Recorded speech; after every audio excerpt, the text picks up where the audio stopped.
സംസ്ഥാനത്ത് നാളെ ഹർത്താൽ. കണ്ണൂർ അഞ്ചരക്കണ്ടി ഡെന്റൽ കോളേജിലെ നിതിൻ രാജിന്റെ മരണത്തിന് ഉത്തരവാദികളായവരെ അറസ്റ്റ് ചെയ്യണമെന്നാവശ്യപ്പെട്ട് നാളെ രാവിലെ 6 മുതൽ വൈകിട്ട് 6 വരെ സംസ്ഥാന ഹർത്താലിന് ആഹ്വാനം നൽകി ദളിത് സംഘടനകൾ. 52 ദളിത് സംഘടനകളുടെ സഹകരണത്തോടെയാണ് ഹർത്താൽ സംഘടിപ്പിക്കുന്നത്. നിർബന്ധമായി വാഹനങ്ങൾ തടയില്ലെന്നും ഹർത്താലുമായി പൊതുജനങ്ങൾ സഹകരിക്കണമെന്നും നിതിൻ രാജ് ആക്ഷൻ കൗൺസിൽ ആവശ്യപ്പെട്ടു. രോഹിത് വെമുല നിയമം നടപ്പിലാക്കുക, നിതിൻ രാജിന്റെ കുടുംബത്തിന് 10 കോടി രൂപ നഷ്ടപരിഹാരം നൽകുക, അഞ്ചരക്കണ്ടി ഡെന്റൽ കോളേജിന്റെ അഫിലിയേഷൻ റദ്ദാക്കുക തുടങ്ങിയ ആവശ്യങ്ങൾ ഉന്നയിച്ചാണ് hartal. Justice for Nithin Raj action കൗൺസിലും ദളിത് ആദിവാസി സംഘടനകളുമാണ് ഹർത്താൽ നടത്തുന്നത്. അതേസമയം നിതിൻ രാജിന്റെ മരണത്തിൽ ഉത്തരവാദികളായവരെ അറസ്റ്റ് ചെയ്യണമെന്നാവശ്യപ്പെട്ട് KSU ജില്ലാ കമ്മിറ്റിയുടെ നേതൃത്വത്തിൽ മലപ്പുറം കളക്ടറേറ്റിലേക്ക് നടത്തിയ മാർച്ച് സംഘർഷത്തിൽ കലാശിച്ചു. ബാരിക്കേഡ് ചാടിക്കടന്ന പ്രവർത്തകരെ പോലീസ് കസ്റ്റഡിയിലെടുത്തു.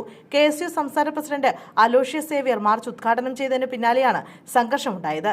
സംഘർഷത്തിന് പിന്നാലെ ദേശീയപാത ഉപരോധിച്ച പ്രവർത്തകർ വീണ്ടും ബാരിക്കേഡിന് സമീപത്തേക്ക് നീങ്ങിയെങ്കിലും നേതാക്കൾ ഇടപെട്ട് പിന്തിരിപ്പിക്കുകയായിരുന്നു.